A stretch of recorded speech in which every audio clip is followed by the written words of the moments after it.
Hari ini, puji Tuhan, terima kasih atas kehadirannya. Kita mau memuji Tuhan hari ini, semuanya siap untuk memuji Tuhan? Siap. Kita mau bangkit berdiri, kita mau muji Tuhan dengan lebih semangat.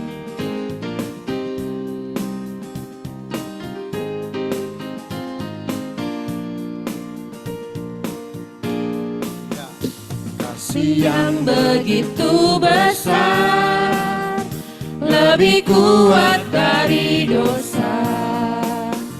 Kasih yang menemukanku, selamatkan dan pulihkanku. Ku naikkan syukurku, ku tak akan berhenti memuji, meninggikan namamu selalu, menari, memuliakanmu, dibebaskan, dibangkitkan, hidup yang kau beri, dan kini hanya untukmu. Kita mau memuji Tuhan dari awal lagi.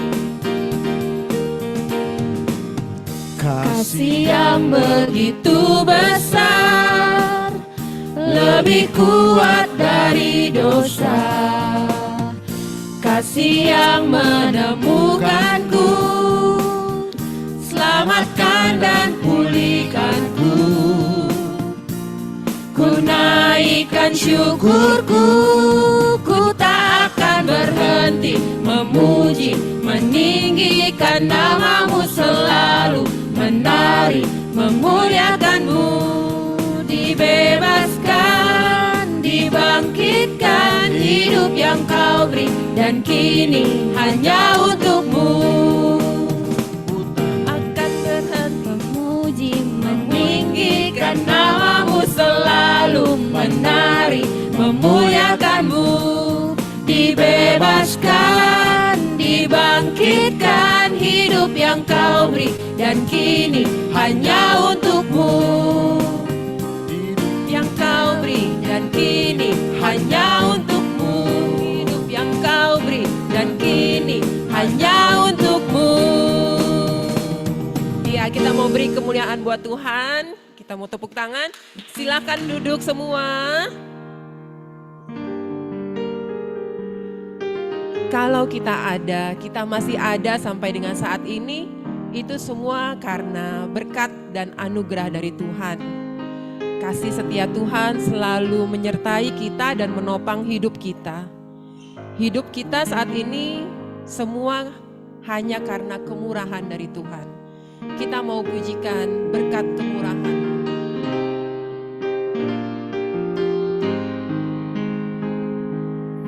Kau hiasi kehidupanku dengan kemurahan-Mu.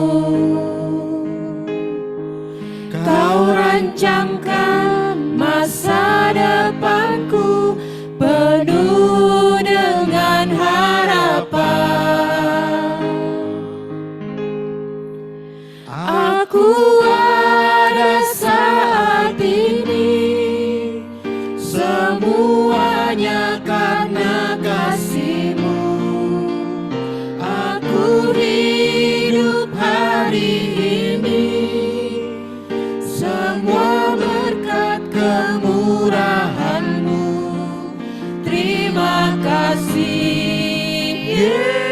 Yesus, Engkau sangat baik, teramat baik bagiku.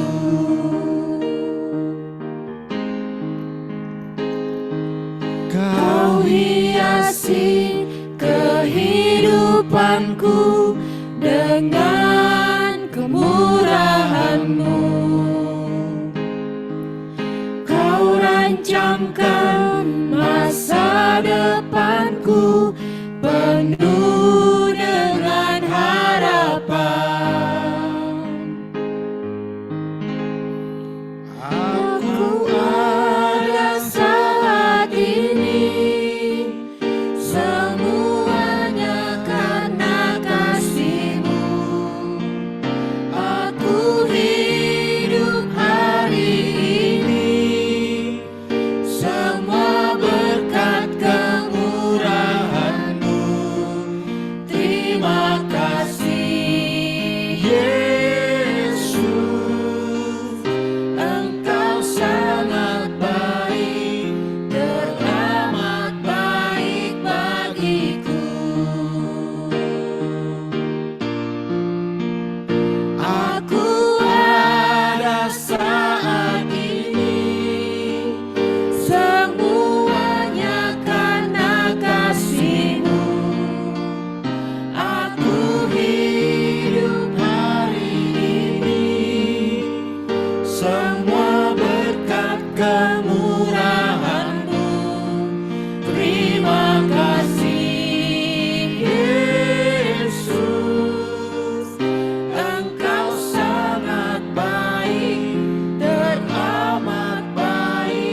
ini kita mau masuk untuk mendengarkan firman Tuhan.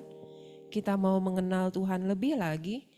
Dan kita mau Tuhan untuk melayakkan kita untuk mengerti isi kedalaman hati Tuhan. Biarlah kita semakin mengenal pribadi Tuhan dan juga Tuhan lebih mengerti isi hati kita.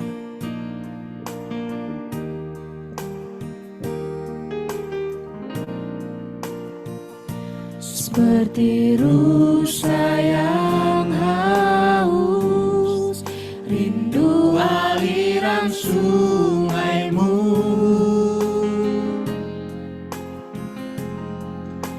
Hatiku tak tahan menunggumu.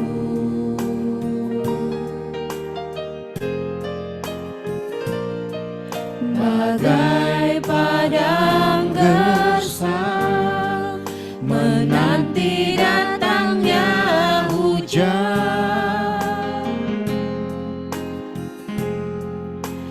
begitupun jiwaku Tuhan,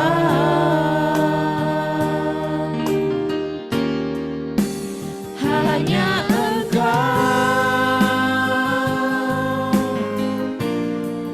pribadi yang mengenal hatiku, tiada yang tersembunyi bagimu.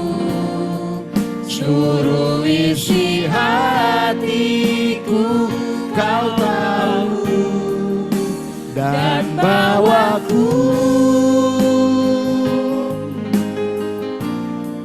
untuk lebih dekat lagi padamu, tinggal dalam indahnya dekapan kasih-Mu.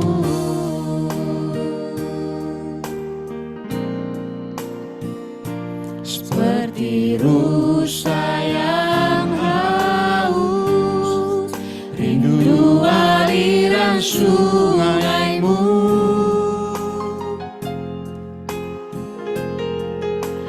Hatiku tak tahan menunggumu.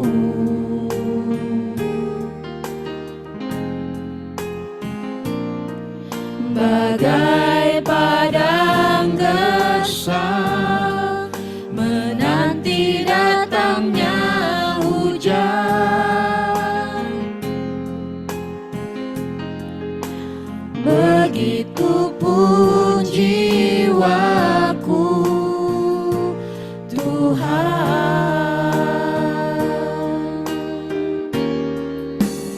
hanya Engkau pribadi yang mengenal hatiku, tiada yang tersembunyi bagimu.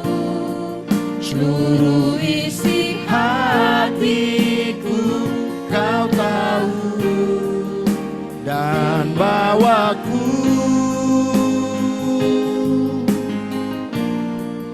untuk lebih dekat lagi padamu, tinggal dalam indahnya dekapan kasih-Mu, tinggal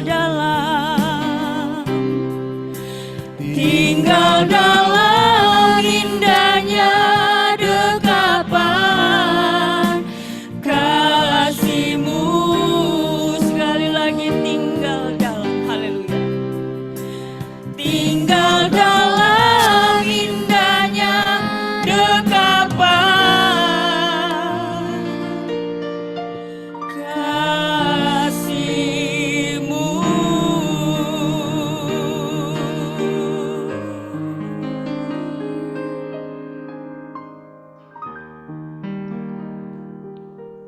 Seperti rusa yang merindukan air, demikianlah jiwa kami ya Tuhan. Karena kami sungguh percaya aliran-aliran air sungai kehidupan ada di dalam Tuhan. Kami mau mencari Tuhan karena kami percaya di dalam Tuhan ada kehidupan. Pada siang hari ini Tuhan, kami mengucap syukur. Anak-anak-Mu boleh Tuhan kumpulkan di tempat ini. Kami mau belajar tentang firman-Mu. Kami kuat dalam firman-Mu. Kami bertumbuh di dalam firman-Mu. Kami mengenal lebih dalam lagi akan firman-Mu. Kami dipuaskan oleh firman Tuhan. Di dalam perjalanan kehidupan kami, tanpa firman-Mu kami akan tersesat. Oleh karena itu kami perlu Tuhan. Melalui kuasa firman-Mu itu ya Bapa. Bicara bagi kami pribadi lepas pribadi. Sementara firman Tuhan disampaikan, yang lemah dikuatkan dalam nama Tuhan Yesus. Yang sakit disembuhkan dalam nama Tuhan Yesus. Yang punya masalah diberikan jalan keluar dalam nama Tuhan Yesus. Yang beban berat diberikan kekuatan baru dalam nama Tuhan Yesus. Karena kami tahu firman Tuhan, firman yang hidup, yang mampu merubah kehidupan kami. Terima kasih Bapa. Bicara bagi kami Roh Kudus. Sampaikan isi hati-Mu bagi kami. Kami sudah siap dibentuk dan diarahkan oleh Tuhan. Bicaralah ya Tuhan, demi dan di dalam nama Tuhan Yesus Kristus. Kekasih jiwa kami sudah berdoa ucap syukur. Haleluya, semuanya diberkati Tuhan bersama saya katakan. Amin. Shalom. Terima kasih untuk Tuhan Yesus yang sampai saat ini mempercayakan saya untuk melayani Tuhan.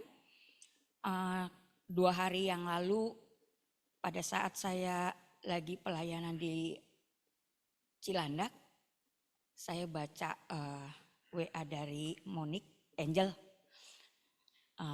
Ada pelayanannya dirubah dan bersyukur ya saudara karena kita bisa ketemu. Saudara, saya selalu menyadari bahwa dalam Tuhan itu nggak ada yang kebetulan ya. Kadangkala kita udah atur sebaik mungkin, tapi kalau bukan kehendak Tuhan kita nggak bisa ketemu. Bahkan firman Tuhan katakan orang kaya sama orang miskin ketemu karena Tuhan gitu ya. Jadi waktu pertemuan kita pada siang hari ini saya juga percaya karena Tuhan. Baik saudaraku yang dikasih Tuhan, kita akan belajar firman Tuhan bersama. Seperti tema kita, saudara, move on, mau bisa. Nah saudara, kita akan baca firman Tuhan di dalam 2 Samuel. Ada 2 bagian yang akan kita baca saudaraku. Yang pertama, Filipi pasal 3. Filipi pasal 3 ayat 13 sampai 14. Kita baca sama-sama saudaraku 3, 2, 1. Saudara-saudara, aku sendiri tidak menganggap bahwa aku telah menangkapnya. Tetapi ini yang kulakukan. Aku melupakan apa yang di belakangku dan mengarahkan diri kepada apa yang ada di hadapanku. Dan berlari-lari kepada tujuan untuk memperoleh hadiah, yaitu panggilan surgawi dari Allah dalam Kristus Yesus. Nah, bagian yang kedua saudara kita akan baca di dalam 2 Samuel.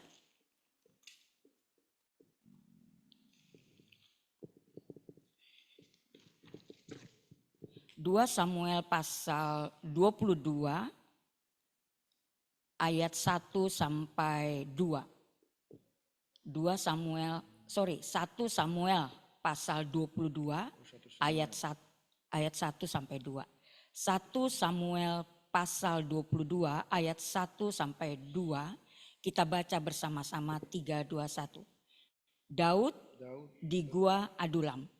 Lalu Daud pergi dari sana dan melarikan diri ke gua Adulam. Ketika saudara-saudaranya dan seluruh keluarganya mendengar hal itu, pergilah mereka ke sana mendapatkan dia, berhimpunlah juga kepadanya setiap orang yang dalam kesukaran, kejar-kejar tukang piutang, setiap orang yang sakit hati, maka ia menjadi pemimpin mereka. Bersama-sama dengan dia ada kira-kira 400 orang. Berbahagialah mereka yang membaca firman Tuhan serta merenungkannya dalam kehidupannya sehari-hari. Saudaraku yang dikasihi Tuhan, akhir-akhir ini banyak anak-anak Tuhan yang terpenjara kehidupannya dengan masa lalu. Masa lalu yang mungkin tidak enak ya. Masa lalu bisa saja karena dia terpenjara karena dikecewakan oleh orang yang dia kasihi. Masa lalu misalnya saja dia boleh dipenjarakan karena dianiaya bisa. Dia dipenjarakan karena diperlakukan tidak adil bisa. Dipenjarakan karena misalnya membangun satu bisnis ya dengan sahabat sendiri. Ternyata sahabatnya menggunakan hal itu dengan tidak bertanggung jawab ya saudaraku. Banyak hal yang membuat anak-anak Tuhan akhirnya tidak berani melangkah lagi gitu ya. Mereka berpikir bahwa udah jalan gue udah sampai di sini gitu ya. Dia mengingat-ingat yang lalu-lalu bahwa kayaknya nggak ada perubahan. Nah saudara, ketakutan dan kekhawatiran itu menguasai anak-anak Tuhan sehingga iman percaya mereka tidak bertumbuh. Lalu keluarlah suara-suara kecil di dalam dirinya. Memang kamu orang yang gagal, kamu tidak beruntung, kamu produk yang gagal misalnya seperti itu. Nah saudara, hal-hal seperti ini kalau kita kembali kepada Alkitab, sebenarnya saudaraku, kegagalan bukan akhir daripada segala sesuatu. Tetapi kegagalan menurut saya, anak-anak Tuhan ketika mereka menghadapi kegagalan justru awal dari keberhasilan. Anak-anak Tuhan yang hidupnya gagal di dalam Tuhan, kegagalan itu menjadi batu loncatan bahwa Tuhan ada di sana dan siap menolong dia. Nah saudara, dalam 1 bulan ini saya menerima 3 pasien saudara ya. 3 pasien yang sepertinya mereka nggak mau bangkit lagi gitu ya. Kayaknya nggak ada harapan. Nah, yang pertama saudaraku, seorang yang kerja di bank, seorang wanita ini dia katakan kepada saya, Bu, saya percaya banget sama teman saya ini, saya menaruh uang yang begitu banyak sama dia. Kami sama-sama teman persekutuan juga. Tetapi sekarang uang itu raib gitu ya, nggak ada. Dan orang tersebut memang keluar kantor saudaraku ya. Nah itu yang pertama. Dan yang kedua ada seorang bapak dalam kasus yang sama saudaraku. Dia juga mengalami hal ini, ditipu tapi dengan seorang hamba Tuhan gitu ya. Saya nggak percaya dia hamba Tuhan dan sebagainya gitu. Tapi uang saya dibawa dan sampai hari ini masih proses dalam polisi. Nah saudara, hal-hal seperti ini ketika diperhadapkan dengan saudara dan saya, kadangkala kita ngomongnya gampang gitu ya saudaraku. Tapi kalau kita mengingat kembali kita nggak bisa memulai lagi gitu kan. Takut dibohongi. Atau kalau kita dikecewakan dalam satu hubungan berpacaran atau satu hubungan udah deket gitu saudara. Ketika kita dikecewakan itu menjadi satu hal yang trauma. Aduh udahlah semua laki-laki sama, semua perempuan sama. Aku udah gak mau lagi memulai yang baru dan sebagainya. Saudara, janji firman Tuhan pada siang hari ini sebagai anak-anak Tuhan kita harus bisa maju. Ya, jangan kita jadi galon. Tahu galon? Iya, gagal move on. Nah, saudara, kalau kita jadi galon kita nggak bisa maju gitu ya. Nah, tapi janji firman Tuhan bahwa anak-anak Tuhan, saudara dan saya, kita bukan galon ya. Kita bisa maju bersama-sama dengan Tuhan. Masa lalu merupakan satu kenangan yang kita bisa lupakan. Dan mungkin saudara katakan, Bu saya tidak bisa lupakan. Gak apa-apa. Tapi itu menjadi proses pembelajaran bagi kita untuk berjalan ke depan. Amin. Saudara belajar daripada Filipi pasal yang kita baca tadi, pasal 3 ayat 13 sampai 14. Apa sih yang kurang dari Paulus ketika dia belum bertobat? Kalau dia terus-menerus hidup di masa lalunya, kita nggak bisa baca surat-surat yang dibuat oleh Paulus. Ya.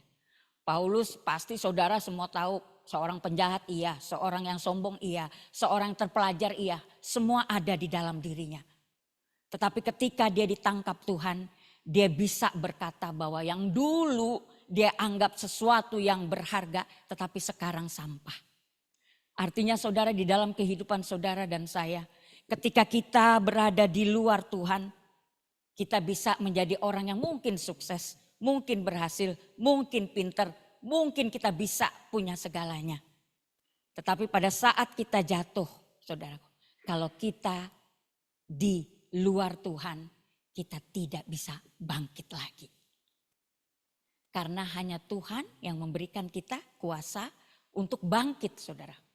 Saudara tidak bisa untuk bangkit sendiri, untuk melawan lingkungan saudara di dalam hal apapun, saudaraku. Kita tidak bisa berjalan dalam kekuatan kita sendiri.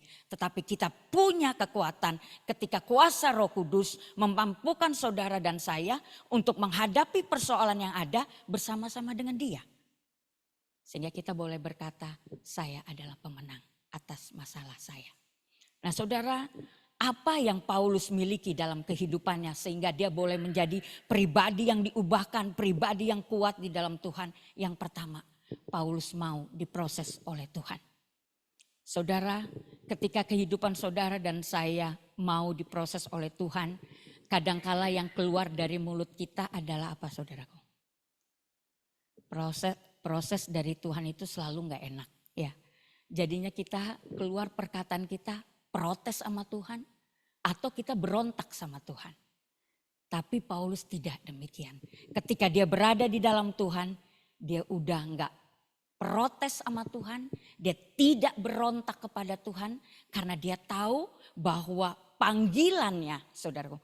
Panggilannya dikatakan dalam firman Tuhan, ada sesuatu yang dia kejar. Yaitu hadiah yang datangnya daripada surga. Nah saudara, kita bisa perhatikan ketika seseorang berlari, saudaraku ya. Paulus katakan dia berlari sampai tujuan. Kalau saudara dan saya berlari, misalnya saja berlari sprinter, saudaraku. Kita nggak bisa lihat ke belakang, saudaraku. Kalau kita lari sprinter, kita lihat ke belakang, kita akan jatuh. Nah, Paulus menggambarkan bahwa kita ini kalau lari sprinter, saudara. Nggak usah lihat-lihat ke belakang lagi. Beda dengan lari estafet. Kita justru harus lihat-lihat, saudara. Tapi yang Paulus maksudkan bahwa sebagai seorang atlet ya saudara, kita lari tidak lagi melihat ke belakang. Nah saudara dan saya juga sama. Ketika kita mengejar satu tujuan, kita tidak lagi melihat ke belakang. Nah masuk untuk menuju ke depan itu saudaraku, berjalan di dalam proses Tuhan. Dan proses Tuhan itu gak gampang saudaraku. Proses Tuhan itu tidak enak. Contohnya saja ketika kita melihat emas. Emas itu sebelum jadi emas yang murni, emas yang bagus. Emas itu harus dilebur saudaraku. Di satu perapian yang panas. Lalu dilihat aduh kurang bagus. Dilebur lagi saudaraku. Sehingga menjadi bagus. Masuk dalam proses yang tidak enak. Sama dengan kehidupan saudara dan saya. Kalau Tuhan mau bawa kita dalam tujuannya yang mulia. Tuhan itu memproses kita tidak enak. Tapi proses Tuhan yang tidak enak itu mendatangkan kebaikan. Amin. Tuhan tidak suka sesuatu yang instan. Sementara kita anak-anaknya suka yang instan. Saudara kita kembali di Kejadian. Ketika Tuhan menciptakan langit dan bumi. Apakah instan? Enggak. Ada proses. 7 hari Tuhan menciptakan. Sama. Dalam kehidupan kita Tuhan suka yang namanya proses. Dan kita tidak suka dengan proses. Karena proses itu tidak enak. Kalau kita menyangkal diri, saudaraku, dalam proses itu kita akan lemah untuk menghadapi sesuatu ya masalah di depan kita. Contoh saudara, kalau ada seekor kupu-kupu, kupu-kupu ini belum jadi dalam kepompong saudara. Lalu kita berusaha mengeluarkan kupu-kupu ini dalam kepompong, keluar dari kepompong. Dan kupu-kupu itu keluar saudaraku. Dia bernafas iya. Tapi setelah itu apakah kupu-kupu itu bisa hidup? Tidak. Karena dia belum masuk dalam proses untuk menjadi kupu-kupu. Kupu-kupu itu keluar karena ditolong. Nah saudara sama dalam hidup kita. Kita jangan menolong diri kita sendiri kalau diproses oleh Tuhan. Kita jangan menolong diri kita sendiri kalau kita diproses Tuhan. Tetapi kita harus percaya bahwa proses Tuhan itu tidak enak tapi mendatangkan kebaikan. Proses Tuhan itu selalu berjalannya dengan apa? Penderitaan, enggak apa-apa. Tapi ujung-ujungnya kemenangan. Amin. Saya sering bilang ya, kita ini dalam kehidupan ini seperti sekolah ya, UPH ya saudara, Universitas Penderitaan Hidup saudaraku. Hadapi masalah terus menderita gitu. Jurusannya apa saudaraku? Jatuh bangun. Hari ini saudara kuat, bangun. Besok kita jatuh. Perjalanan iman kita seperti itu sampai kita dipanggil Tuhan. Masuk dalam proses Tuhan.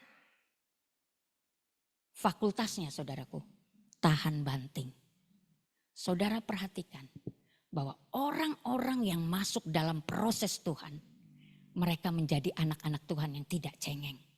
Anak-anak Tuhan yang gak manja, tapi mereka jadi anak-anak Tuhan yang militan. Karena proses Tuhan, penderitaan-penderitaan itu membuat mereka menjadi tahan banting. Colek kanan kiri, katakan kamu harus tahan banting. Saudara, orang yang mau maju saudaraku, mau maju dia harus tahan banting saudaraku. Nggak bisa. Proses kehidupan ini memang penderitaan saudaraku. Kita jatuh bangun tapi ujung-ujungnya kemenangan. Saudara bisa perhatikan ketika kita nonton film karate saudaraku ya. Jagoannya menang dulu atau kalah dulu. Kalah dulu terus ujung-ujungnya apa? Terakhirnya menang. Sama dengan kita. Jangan kita gagal saudara untuk maju. Saudara dan saya bisa saudaraku. Gak apa-apa kita kalah sekarang. Tapi kita belakangnya menang. Amin. Gak apa-apa saudaraku. Jagoan menangnya belakangan saudaraku. Nah saudara kadangkala sebelum kita berperang ini saudaraku ya. Sebelum kita lawan masalah kita udah memble duluan. Kita lupa bahwa Tuhan kita Tuhan yang besar atas masalah kita. Kita lupa bahwa Tuhan siap sedia menolong kita. Kita lupa bahwa kita ini masuk di dalam prosesnya Tuhan. Proses yang tidak enak tapi mendatangkan kebaikan. Roma 8 ayat 28. Allah turut bekerja dalam segala sesuatu untuk mendatangkan kebaikan bagi orang-orang yang mengasihi Tuhan. Jadi sesuatu yang tidak baik sekalipun dalam proses Tuhan itu mendatangkan kebaikan. Amin. Saudara, yang pertama adalah proses Tuhan. Nah saya tadi ngirim saudaraku. Nah proses Tuhan itu bagaimana? Seperti orang ini saudara. Nah hanya 1 menit setengah kita bisa perhatikan. Dia berusaha terus saudaraku.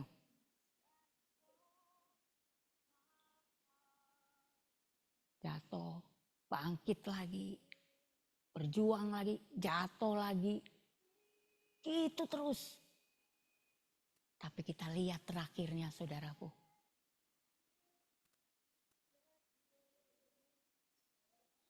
Tuh, berapa kali jatuh saudara. Tapi dia tetap berusaha.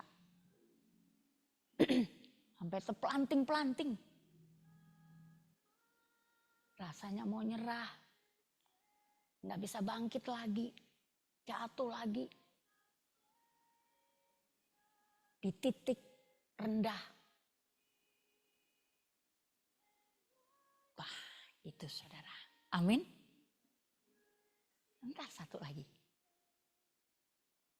Nah saudara kalau lihat gambar ini kita sanggup nggak jatuh-jatuh terus saudaraku ya. Kapan bangkitnya Tuhan gitu ya. Tetapi saudara kuasa Tuhan itu membuat saudara dan saya bisa bangkit.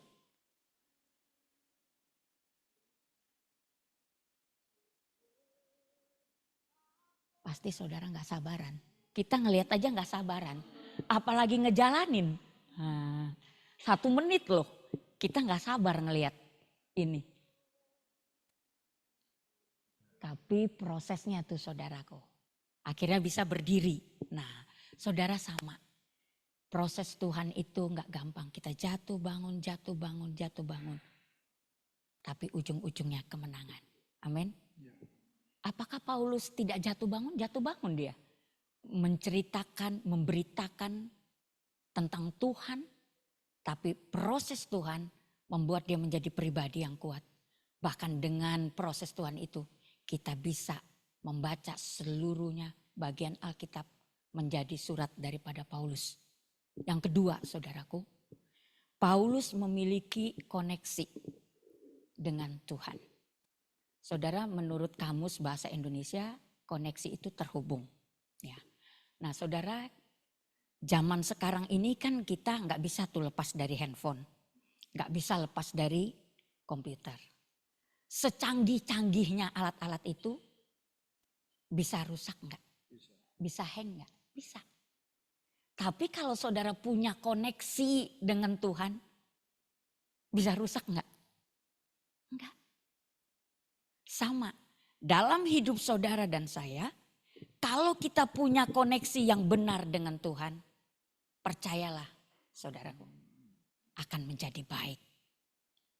Koneksi dengan Tuhan berarti kita membangun sesuatu hubungan yang baik, saudaraku. Kalau saudara ada masalah misalnya, saya tidak katakan bahwa kita nggak boleh bangun koneksi dengan orang lain, enggak. Tuhan mempercayakan orang-orang di sekitar kita, saudaraku, bisa menjadi koneksi kita, bisa menjadi mitra kerja kita. Ketika kita tanya dulu sama Tuhan, jangan jalan sendiri. Kayaknya ini bisa jadi koneksi saya. Kita jalan dengan menurut kita, saudaraku, kita tidak meminta Tuhan dulu. Sebenarnya yang harus kita lakukan, kita bangun dulu koneksi sama Tuhan. Libatkan Tuhan. Tuhan benar gak ya yang aku ambil ini? Jangan coba-coba jalan sendiri, saudaraku. Bangun koneksi. Nanti Tuhan hadirkan ya orang-orang yang menjadi mitra kerja kita. Kita bisa bangun hubungan yang baik, koneksi yang baik, saudaraku. Tapi kalau kita katakan, Tuhan nomor 2, tapi orang lain ya kita jadikan nomor 1 misalnya. Itu awal dari kehancuran. Tapi kalau kita katakan Tuhan, Engkau koneksiku yang pertama. Selanjutnya Tuhan akan pilih orang-orang yang tepat untuk menolong aku. Tuhan pasti hadirkan. Jangan jalan sendiri, saudaraku. Koneksi yang tepat akan mendapatkan sesuatu yang tepat. Koneksinya dari mana? Dari Tuhan. Dan kita ke pribadi yang tepat, yaitu Tuhan yang menjadi koneksi kita. Nah saudara, koneksi yang tepat akan melahirkan sesuatu yang tepat. Dalam melakukan segala sesuatu juga tepat. Hal ini yang dilakukan oleh Paulus. Dia punya koneksi yang baik dengan Tuhan, hubungan yang baik dengan Tuhan. Dan hasilnya saudaraku, walaupun dia jatuh bangun, sampai pada akhirnya dia tetap meraih dalam Filipi 3 tadi dikatakan, dia meraih satu kemenangan. Dia tahu persis bahwa ada yang Tuhan sediakan di sana. Jadi bangun koneksi yang tepat. Saudara, kadangkala kita kan lebih suka kalau ada masalah, kita cari koneksinya bukan cari Tuhan. Tapi kita cari orang lain gitu ya, teman dekat atau apa. Dan kita seneng tuh, kalau kita lagi ada masalah nih ya, kita cerita ke dia terus dia mangguk-mangguk. Oh iya kasihan kamu ya, kasihan dengan masalah kamu. Padahal kita gak tahu loh hatinya. Jangan-jangan hatinya syukurin loh. Saudara, tapi kalau saudara ada masalah, saudara cari koneksi yang tepat yaitu Tuhan. Dia tidak pernah mengecewakanmu. Dia pribadi yang tepat. Tadi saya katakan bukan berarti kita tidak boleh cari orang lain untuk kita menceritakan isi hati kita. Boleh. Tapi pertama-tama cari Tuhan dulu. Koneksi yang tepat. Yeremia 33 ayat 3. Yeremia 33 ayat 3 saudaraku. Di situ dikatakan saudara kalau kita ada masalah Tuhan itu memberikan kita nomor telepon saudaraku. Yeremia 33 ayat 3. Oh ya, kita baca sama-sama. Ini nomor teleponnya Tuhan saudaraku, koneksi kita. Berserulah kepadaku, maka aku akan menjawab engkau dan akan memberitahukan kepadamu hal-hal yang besar dan yang tidak terpahami yakni hal-hal yang tidak kau ketahui. Jadi kalau kita punya koneksi dengan Tuhan, telepon tuh Tuhan. Yeremia 33 ayat 3. Pasti saudara dapat jawaban yang tepat. Amin.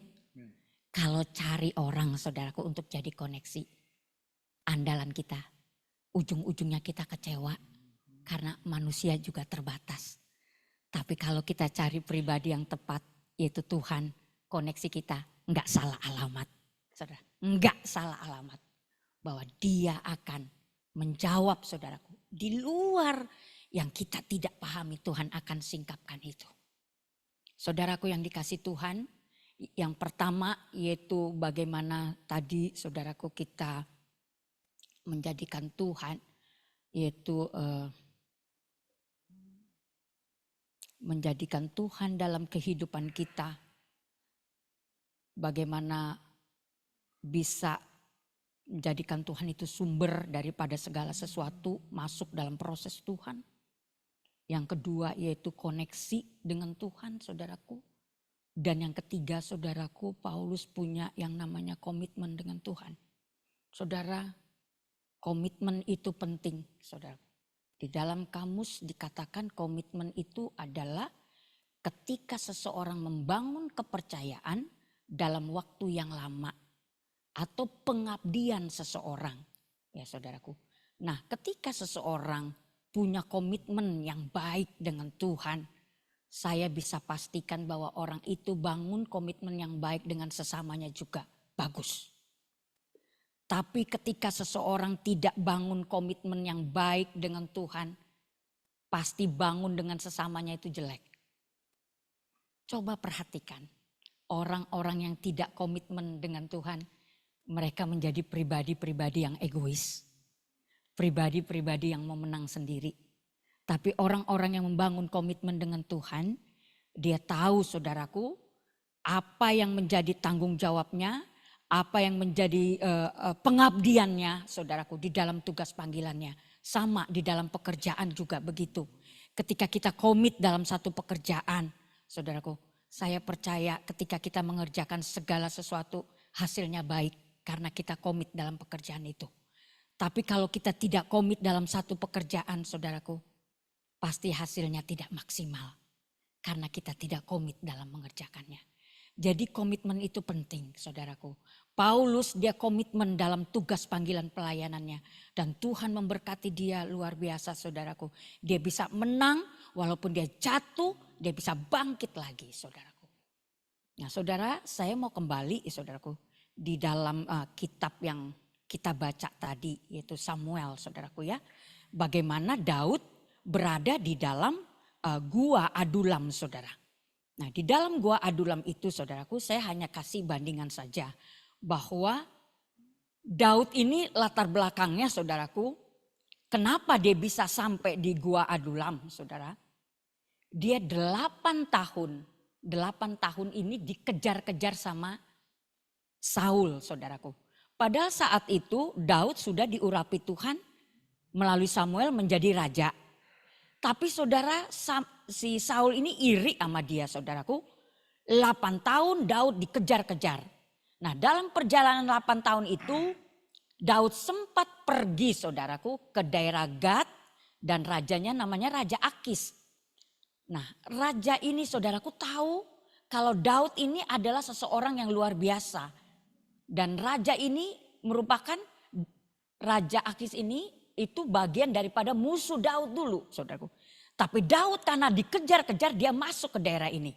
Nah raja itu kenal, oh ini Daud. Saking Daud begitu takut saudaraku, dia pura-pura gila. Dia pura-pura gila, dia ngiler saudaraku di janggutnya tuh keluar ngiler terus gitu saudara. Pokoknya seperti orang yang gila saudaraku. Akhirnya raja itu katakan, keluarkan orang gila ini. Raja itu kira ini bukan Daud saudaraku. Nah saudara yang ingin saya cerita adalah ketika Daud lari saudaraku dari raja ini. Dia masuklah ke gua Adulam. Nah gua Adulam ini kalau kita baca latar belakangnya. Dikatakan itu tempat di mana orang-orang yang stres. Orang-orang yang punya masalah lari ke gua ini. Termasuk Daud. Nah Daud lari di gua ini saudaraku. Gua Adulam ini. Nah maksudnya Daud apa dia lari? Dia mau cari saudaraku kekuatan dari Tuhan. Dia mau menyendiri atas masalahnya. Dia nggak mau jatuh terus. Dia mau bangkit. Dia masuklah ke gua itu. Ternyata saudara, pada saat dia masuk ke gua itu, Tuhan mempercayakan Daud 400 orang yang punya masalah. Saudara bisa kebayang gak? Saudara sendiri punya masalah. Terus Tuhan datangkan orang-orang yang punya masalah ke saudara. Paling kalau jadi saya, Tuhan gue punya masalah aja belum selesai. Dikasih lagi orang itu punya masalah. Enggak masalah gue aja belum selesai. Kalau saya. Tapi Daud tidak. Ketika dia diperhadapkan dengan orang yang sakit hati. Yang punya utang banyak. Daud, apa yang Daud lakukan? Dia cari Tuhan. Saudaraku, pada saat dia cari Tuhan, dia diberikan kekuatan. Kalau saya bisa katakan, Daud tidak hanya cari Tuhan, tapi gua Adulam, tempat di mana Tuhan memproses Daud supaya dia menjadi seseorang yang luar biasa nantinya, menjadi raja. Jadi pada saat dia berada di dalam gua Adulam ini saudaraku, dengan orang-orang yang gak benar ya saudaraku, orang-orang stegi gitu ya, setengah gila dan lain sebagainya saudaraku. Tapi dia bisa saudaraku. Dia bisa dikatakan saudaraku, dia bisa memimpin 400 orang itu saudaraku yang punya masalah. Saudara menghadapi satu orang yang punya masalah aja susah, apalagi 400. Berbeda dengan pemikiran, berbeda dengan karakter dan punya masalah. Tapi Daud bisa mengendalikan hal itu. Apakah karena Daud jago? Enggak. Karena Daud punya koneksi yang baik dengan Tuhan. Pada saat dia punya masalah, dia enggak jadi orang yang egois. Tadi saya katakan orang yang komitmen itu orang yang tidak egois. Daud dia tidak egois dengan masalahnya. Saudara, ketika saudara punya masalah, lalu saudara membantu orang lain ada masalah, tanpa saudara sadari masalah saudara hilang. Ketika saudara ada masalah, saudara membantu orang lain ada masalah, tanpa kita sadari membantu diri kita menghadapi masalah kita. Kenapa? Karena Tuhan yang bekerja di dalam kita. Jadi saudara, komit aja, lakukan aja. Apa yang bisa kita lakukan menjadi bagian kita, saudaraku. Dan saya percaya bahwa kita tidak akan jatuh terus-menerus di masalah kita. Kita akan menjadi pribadi-pribadi yang bisa, saudaraku, bangkit atas masalah itu. Kita bisa maju bersama-sama dengan Tuhan. Saudaraku, 1 bulan yang lalu saya pergi ke Nusa Kambangan. Pada saat saya ke Nusa Kambangan, karena saya selalu pergi ke sana sendiri saudaraku, saya nyewa motor ya. Saya sewa motor, saya sudah bilang ngopi dulu gitu ya. Saya biasanya habis itu motor stop di pelabuhan gitu, saya ngopi dulu saudaraku baru lanjutin perjalanan. Yang bawa motor nggak mau, lanjut aja bu gitu ya saudara. Lanjut, akhirnya saudaraku belum jauh saudaraku, kecelakaan saudaraku. Saya jatuh dari motor itu saudaraku. Yang bawa motor jatuhnya deket saudaraku. Ini motor di sebelahnya dia. Saya saudara yang digonceng lewatin dia dan terperosok di hutan. Nah saudara, saat itu saya nggak pakai helm. Di sebelah kanan ini pohon dan laut saudaraku. Sebelah kanan. Kalau saya jatuh berarti saya jatuh di laut melewati pohon. Kalau kanan. Tapi saya jatuh di kiri saudaraku. Padahal sesudah pohon ini jurang. Tapi saya jatuh di pohon yang besar saudaraku. Yang itu kalau pohon-pohon besar itu kan suka nimbul tuh yang kayak akar-akar besar saudaraku. Saya jatuh terperosok ke hutan itu dan pingsan. Saya nggak tahu apa-apa. Waktu saya terjun itu saya cuma teriak Tuhan Yesus tolong. Habis itu saya udah nggak tahu pingsan. Nah setelah petugas tarik kaki saya keluar. Dia bilang bawa ke klinik saudaraku. Saya sadar saudaraku. Saya bilang tunggu dulu. Saya lihat saya nggak luka saudara. Ini nggak berat-berat gitu. Padahal motornya itu kaca spionnya dua-dua rusak, terus ininya itu sayapnya gitu rusak juga saudaraku. Saya nggak luka saudara. Terus petugas bilang, ibu mau bertugas ya? Iya, saya bilang gitu. Sebaiknya jangan bu, ke klinik dulu.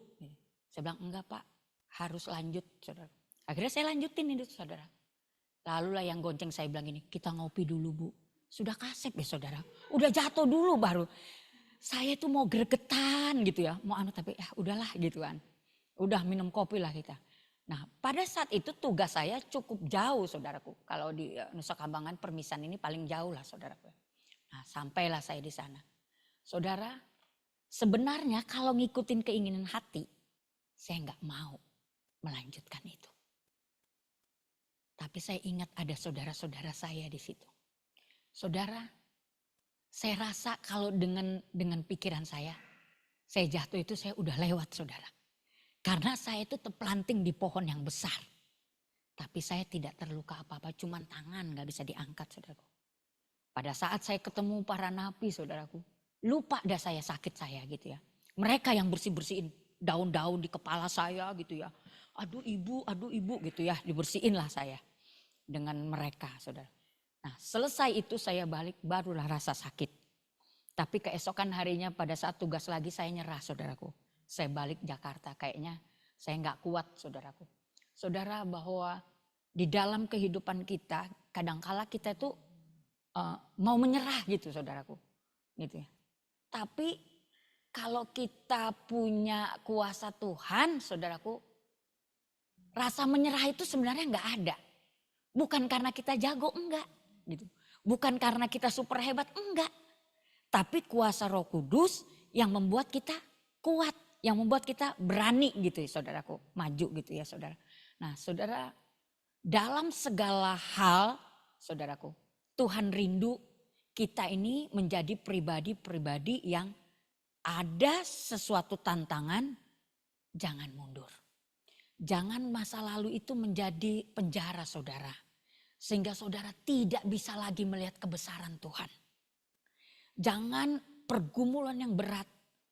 Saudara hanya di situ saja. Saudara tidak melihat bahwa ada tangan Tuhan yang besar siap menolong kita. Siapa sih yang tidak pernah jatuh dalam kegagalan? Siapa sih yang tidak pernah terpuruk? Semua kita pernah jatuh.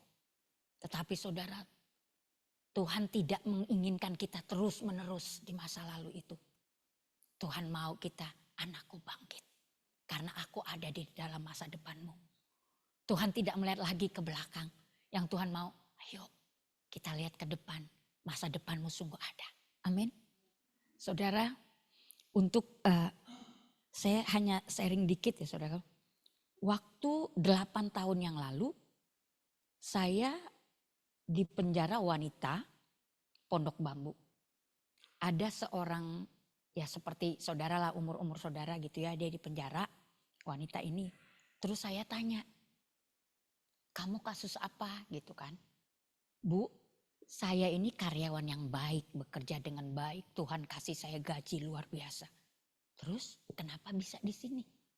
Saya masih kurang puas bu. Saya jual narkoba. Perempuan loh saudara, kerja di kantor yang bagus. Masih kurang puas, dia jual narkoba. Saudara, tempat penjara itu saudara, membuat dia saudaraku. Berapa lama saudaraku? Dia hidup rasanya saudaraku, nggak ada masa depan lagi, nggak ada masa depan lagi. Setiap saya kunjungan ke Pondok Bambu ini, saya katakan nggak ada orang yang nggak pernah jatuh. Kamu harus bangkit, masa depan itu sungguh ada. Nggak kerasa saudaraku, dia sudah melewati di penjara itu 7 tahun dan tidak lama lagi dia akan bebas karena dia sudah 3/4 menjalankan hukuman. Saudaraku, sekarang usianya 30 lebih. Nah, saudara, bahwa ayo kita maju, bangkit, saudaraku. Bahwa memang semua bisa gagal, tapi percayalah bersama-sama dengan Tuhan, saudaraku. Proses Tuhan gak enak, tapi kalau kita punya koneksi yang baik dengan Tuhan, kita punya komitmen dengan baik dengan Tuhan, saya percaya kita akan menjadi pribadi-pribadi yang bisa maju menghadapi sesuatu masalah. Amin. Saudara, kuncinya adalah dalam segala hal mengucap syukur. Enak, tidak enak mengucap syukur. Mau pendapatan berapa saudaraku, mengucap syukur. Karena orang yang mengucap syukur saudaraku, ya, dia bisa maju, melangkah, berjalan bersama Tuhan. Kalau orang yang tidak bisa mengucap syukur, dia tidak mampu berjalan maju karena dia mempersalahkan Tuhan dalam segala hal. Sudah salah, dia tetap mempersalahkan Tuhan. Tapi orang yang mengucap syukur, dia menyadari bahwa saya salah. Tapi dia datang kepada Tuhan, Tuhan ubahkan. Dan tidak ada yang sulit bagi Tuhan untuk menjadikan seseorang menjadi manusia yang baru dalam Tuhan. Saudaraku yang dikasih Tuhan, kalau Paulus bisa diubahkan oleh Tuhan menjadi pribadi yang baru, pribadi yang mau melangkah bersama-sama dengan Tuhan. Kalau Daud juga bisa, saudaraku, saya bisa yakinkan saudara juga bisa. Amin. Karena proses itu masing-masing Tuhan ya, Tuhan mempercayakan seseorang itu prosesnya beda-beda. Tapi mendatangkan sesuatu yang baik ya. Kalau kita kembali ke Alkitab, ya, misalnya Daniel, Tuhan prosesnya apa? Di gua singa. Yusuf, Tuhan proses apa?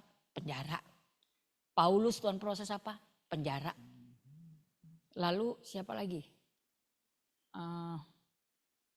Banyak ya Tuhan proses gitu ya.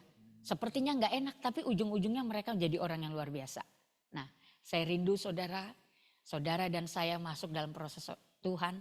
Kita menjadi pribadi-pribadi yang luar biasa dalam Tuhan. Amin. Kiranya Tuhan memberkati. Amin. Saudara, sebelum kita berdoa syafaat, kita akan angkat pujian refnya saja, walau 1000 rebah.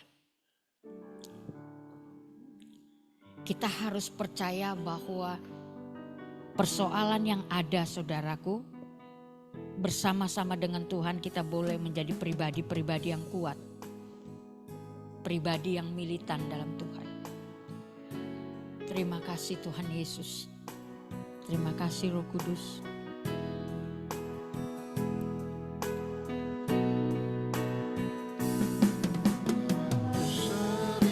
Rebah di sisiku, Kau tetaplah Allah penolongku. Walau 10.000 rebah di tanganku, takkan ku goyah sebab Yesus sertaku. Sekali lagi walau 1000. Walau 1000 rebah di sisiku, Kau tetaplah Allah penolongku.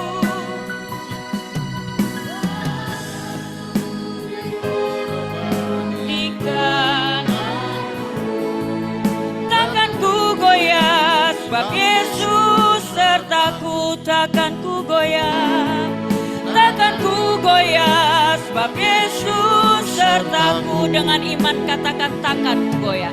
Takkan ku goyah sebab Yesus sertaku. Tuhan, kami sungguh percaya proses yang Tuhan izinkan dalam kehidupan kami mungkin tidak enak. Tapi satu hal yang pasti, bersama-sama dengan Tuhan kami menjadi pribadi yang kuat. Pribadi yang menang atas persoalan hidup kami. Kami mau maju bersama-sama dengan Tuhan. Kami tidak mau lagi lihat ke belakang kegagalan-kegagalan kami. Tetapi ajar kami Tuhan melihat ke depan bahwa Tuhan mempersiapkan masa depan kami sungguh ada di dalam Tuhan. Terima kasih Bapa, menyerahkan anak-anak-Mu dalam ruangan ini dalam tangan cinta kasih Tuhan. Masa depan kami ada dalam tangan Tuhan. Ketika kami menghadapi kegagalan ya Tuhan, kegagalan di dalam membangun satu hubungan, baik hubungan suami istri, kegagalan di dalam satu hubungan berpacaran, Kegagalan dalam hubungan satu bisnis, kegagalan dalam satu hubungan Tuhan di mana kami mengalami ditipu ya Tuhan. Banyak hal yang membuat kami kecewa. Tapi pada siang hari ini kami mau berkata, Tuhan Engkau ada di sana.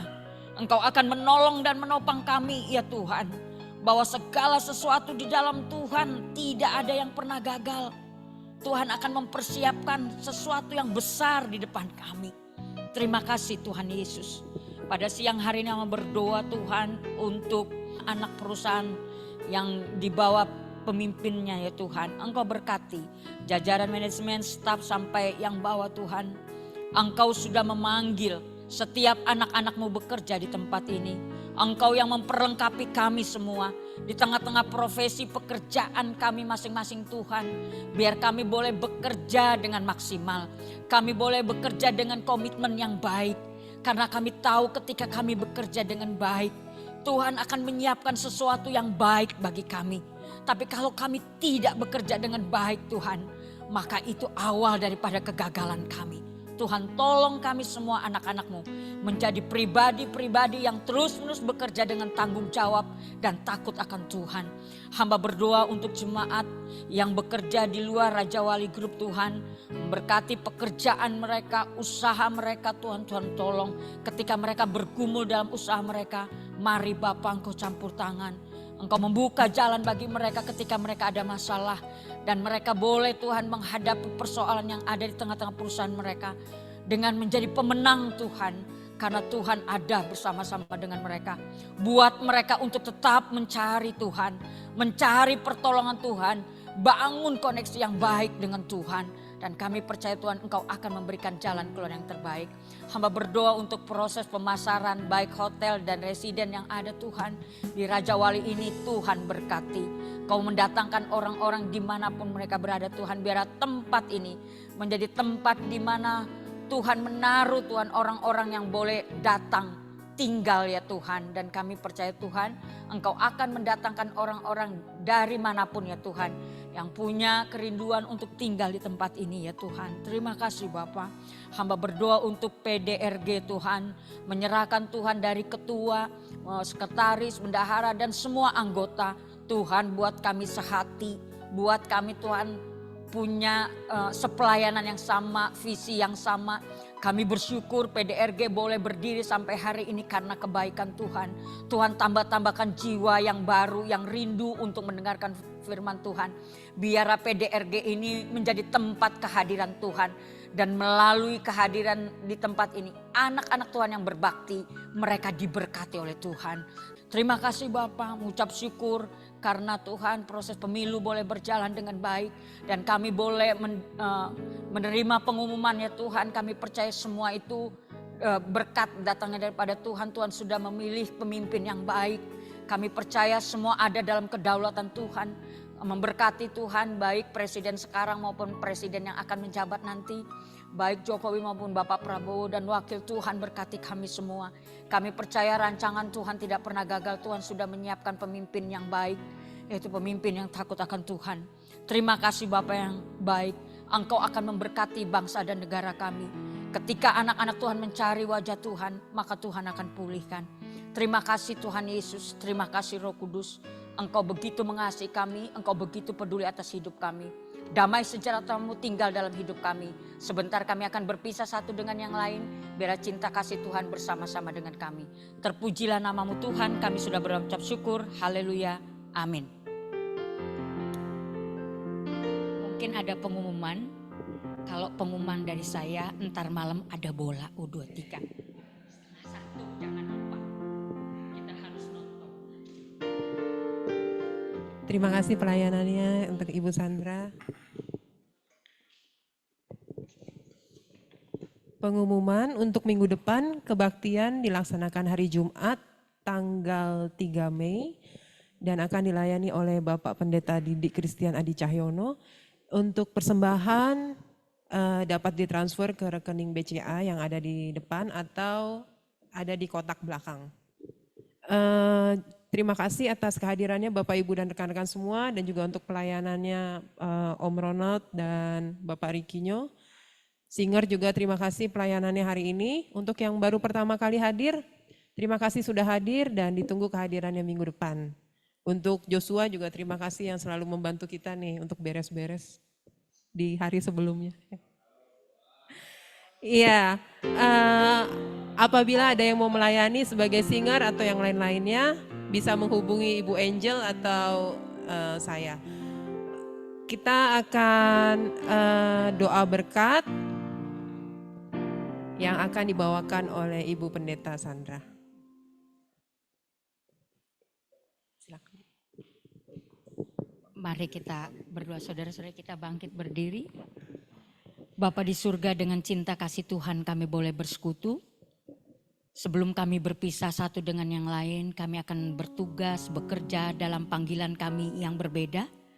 Tapi kami sungguh percaya Tuhan, Engkau memberikan kepada kami hikmat yang datangnya daripadamu, sehingga kami boleh menjadi pribadi-pribadi yang luar biasa di dalam pekerjaan kami. Kami boleh menjadi contoh, kami boleh menjadi teladan, nama Tuhan dipermuliakan.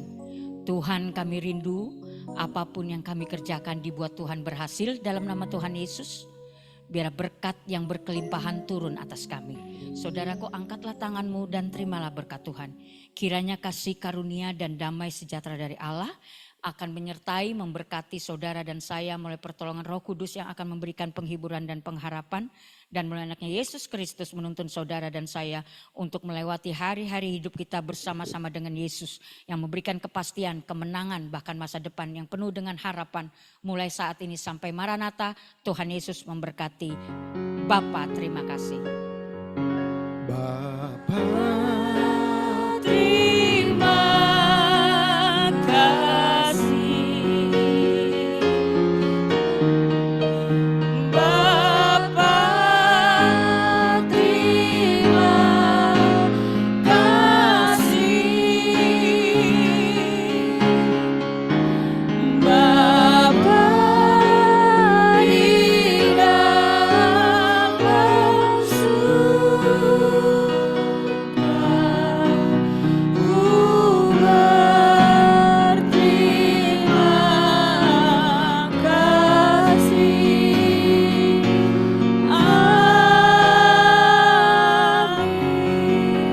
Tuhan Yesus memberkati ibadah sudah selesai.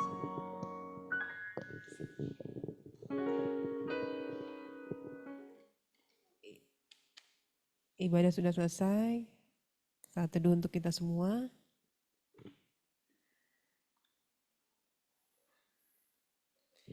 Ya, sebelumnya seperti biasa kita akan foto bersama. Silahkan Bapak Ibu maju ke depan.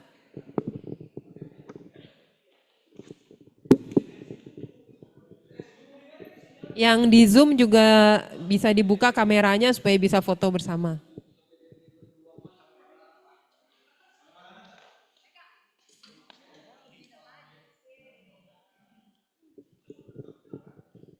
Ayo yang di belakang, Ibu, Bapak, Ibu Nani, Bapak Riki, ayo maju.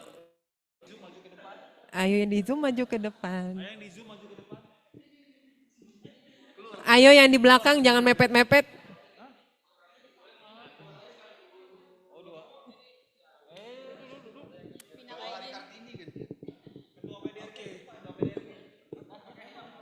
Paling depan yang megang kamera ketuanya.